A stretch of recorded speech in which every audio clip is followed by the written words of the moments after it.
Breaking news.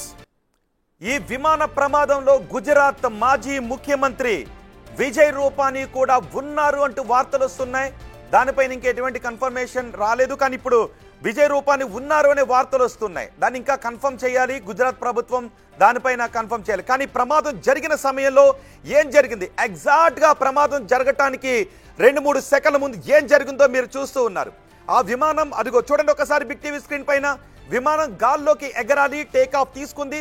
సుమారు 240 మంది వరకు ప్రయాణికులు ఉన్నారు.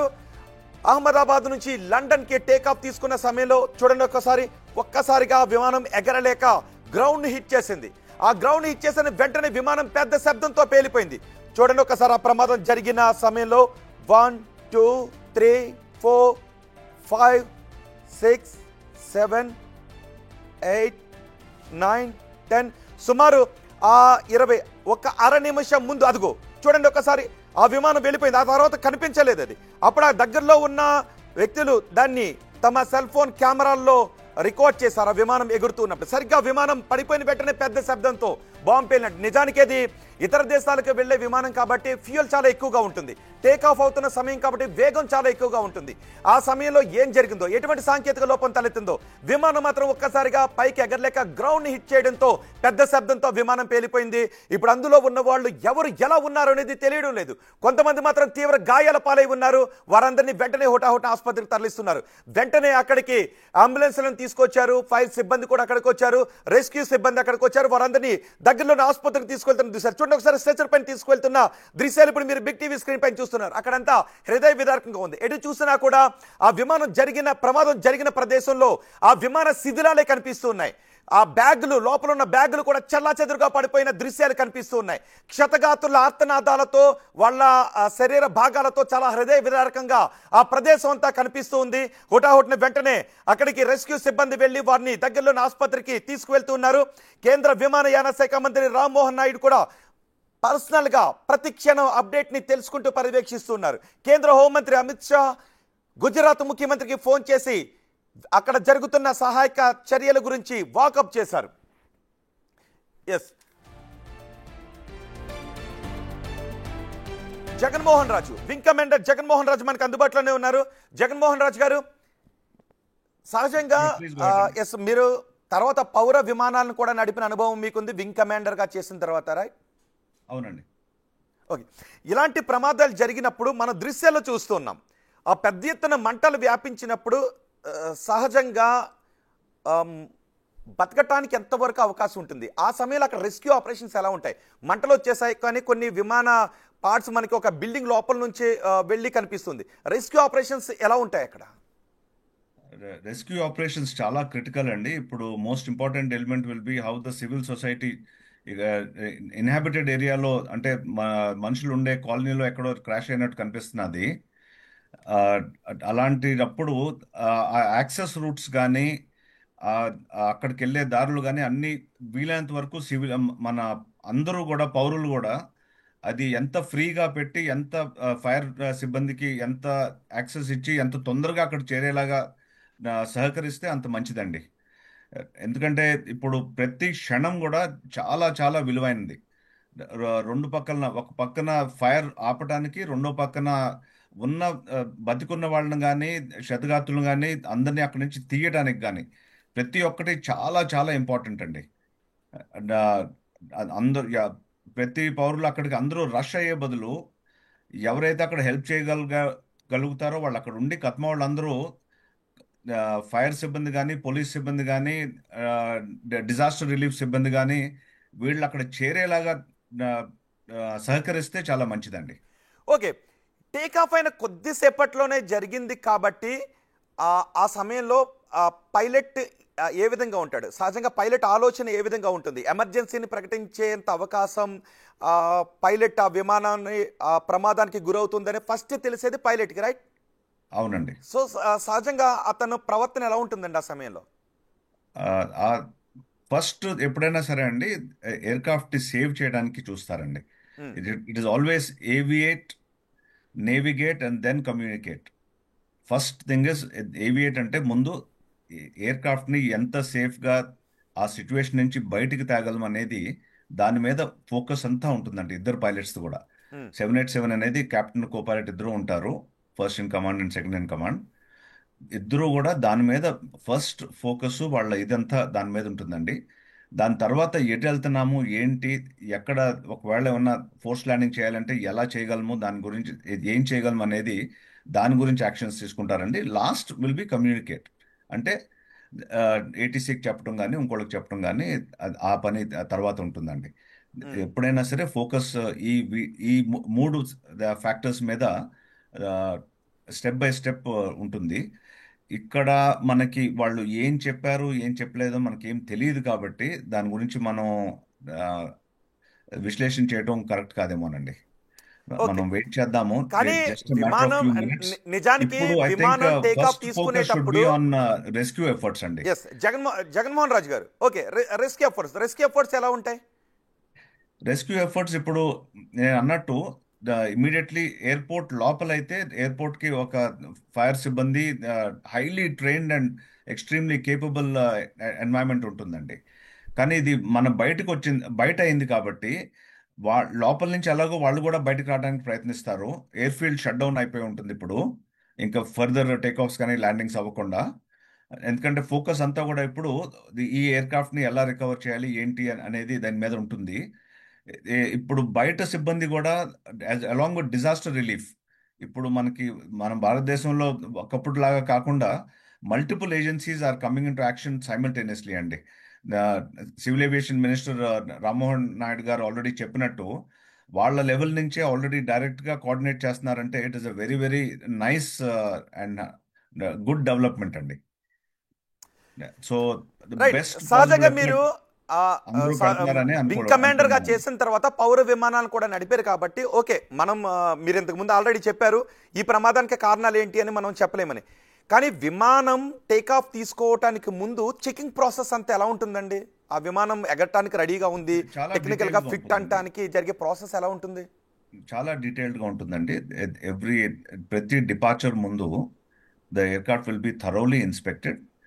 అన్ని ఇంజనీరింగ్ సైడ్ నుంచి ప్రతి ఆస్పెక్ట్ క్లియర్గా ఉన్నాక ఆ ఆ డీటెయిల్స్ అన్నీ కూడా లాగ్ చేసి టెక్నికల్లీ ఎంట్రీస్ ఎక్కడ రిలవెంట్ ప్లేసెస్లో అన్ని చోట్ల ఎంట్రీ చేశాక ఆ టెక్నికల్ లాగ్ అనేది పైలట్ దాని తర్వాత మళ్ళీ ఇన్స్పెక్ట్ చేసుకుంటారండి. పైలట్ ఇన్స్పెక్ట్ చేసుకున్నాక ఎయిర్క్రాఫ్ట్ని కూడా మొత్తం విజువల్లీ అన్ని చెక్ చేసుకున్నాక they will make the necessary entries in the pilot log and accept the aircraft.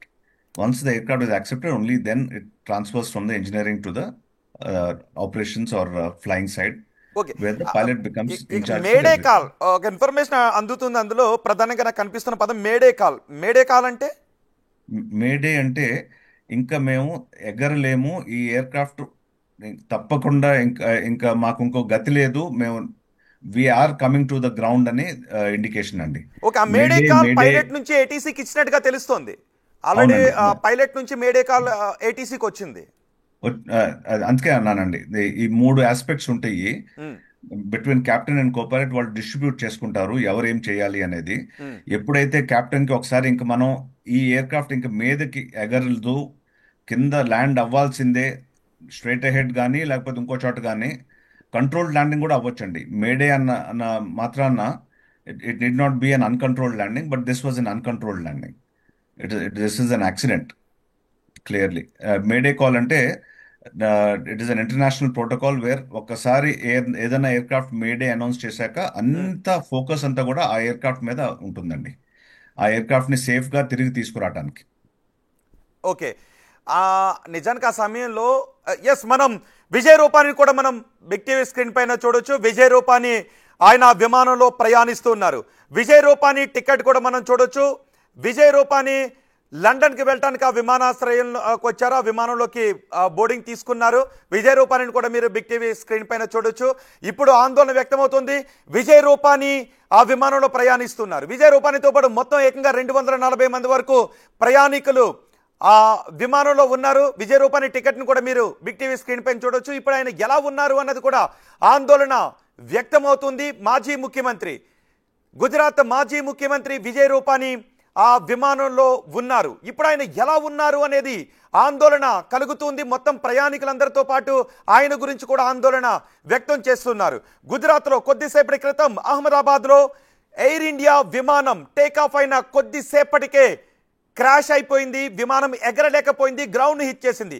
ఆ సమయంలో పైలట్ తన విమానం ఎగరలేకపోతోందని ఏటీసీకి, ఎయిర్ ట్రాఫిక్ కంట్రోల్కి మేడే కాల్ కూడా చేశారు. మేడే కాల్ అంటే ఏంటి అనేది జగన్మోహన్ రాజు మనకి ఇప్పుడే వివరించారు. ఇక విమానం ఎగరడం లేదు, గ్రౌండ్ చేయడం తప్ప అనేది. చూడండి ఒకసారి విజయ్ రూపానీ టికెట్ను కూడా మీరు బిగ్ టీవీ స్క్రీన్ పైన చూడవచ్చు. ఇప్పుడు ఆయన ఎలా ఉన్నారు అనేది ఆందోళన వ్యక్తమవుతుంది. డిపార్చర్ 1:10 1:10 డిపార్చర్ అయ్యింది. 1:10 అహ్మదాబాద్లోని విమానాశ్రయం నుంచి వల్లభాయ్ పటేల్, సర్దార్ వల్లభాయ్ పటేల్ టెర్మినల్ 2 నుంచి ఆ విమానం టేకాఫ్ తీసుకుంది, లండన్కు వెళుతూ ఉంది.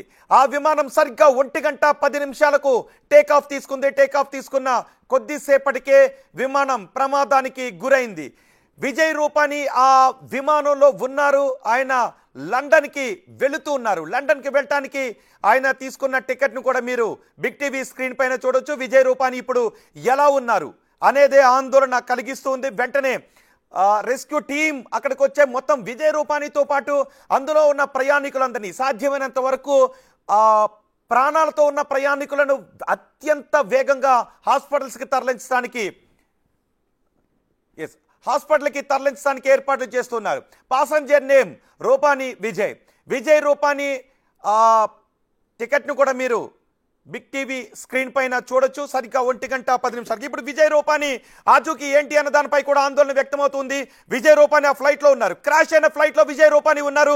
గుజరాత్ మాజీ ముఖ్యమంత్రి అదుగో ఆ విమానాన్ని చూడండి ఒకసారి. ఆ విమానంలో విజయ్ రూపానీతో పాటు 240 మంది వరకు ప్రయాణికులు ఉన్నారు. ఇప్పుడు వాళ్ళందరూ ఎలా ఉన్నారు, ఎవరెవరు ఎలా ఉన్నారు అనేది ఆందోళన కలిగిస్తున్న అంశం. మరణాల సంఖ్య మాత్రం చాలా ఎక్కువగా ఉండే అవకాశం ఉంటుంది.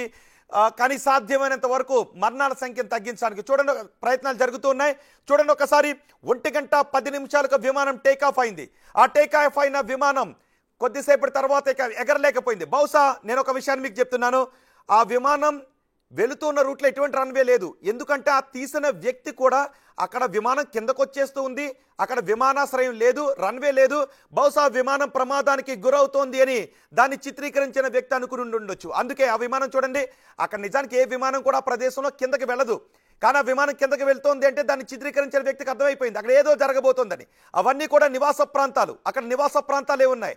అక్కడ ఎటువంటి రన్వే కానీ విమానాశ్రయం కానీ లేదు. కాబట్టి ఆ విమానం కిందకి వచ్చేస్తుంది, ఏదో జరుగుతోంది అని దాన్ని చిత్రీకరించిన వ్యక్తికి అనుమానం వచ్చింది. అందుకే వెంటనే తన సెల్ ఫోన్తో ఆ దృశ్యాన్ని చిత్రీకరిస్తూ ఉన్నాడు.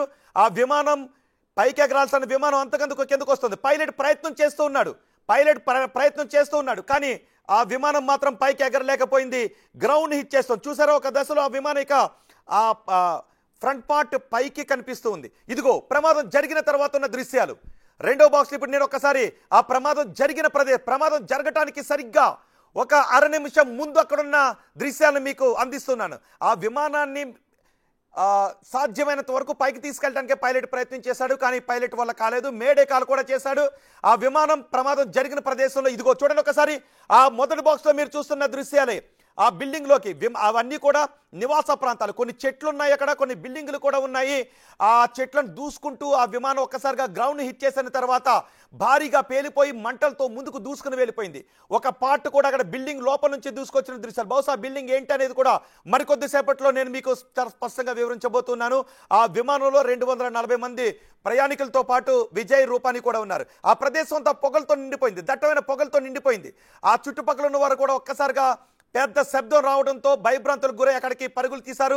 వెంటనే రెస్క్యూ సిబ్బంది కూడా అక్కడికి వచ్చి ఇప్పుడు ఆ విమానంలో చిక్కుకున్న వారిని బయటకు తీసే ప్రయత్నాలు చేస్తున్నారు. సరిగ్గా ప్రమాదం జరగడానికి అర నిమిషం ముందు, ప్రమాదం జరిగిన తర్వాత ఆ ప్రదేశంలో ఎలాంటి దృశ్యాలు ఉన్నాయో బిగ్ టీవీ మీకు ఎక్స్క్లూజివ్గా అందిస్తోంది.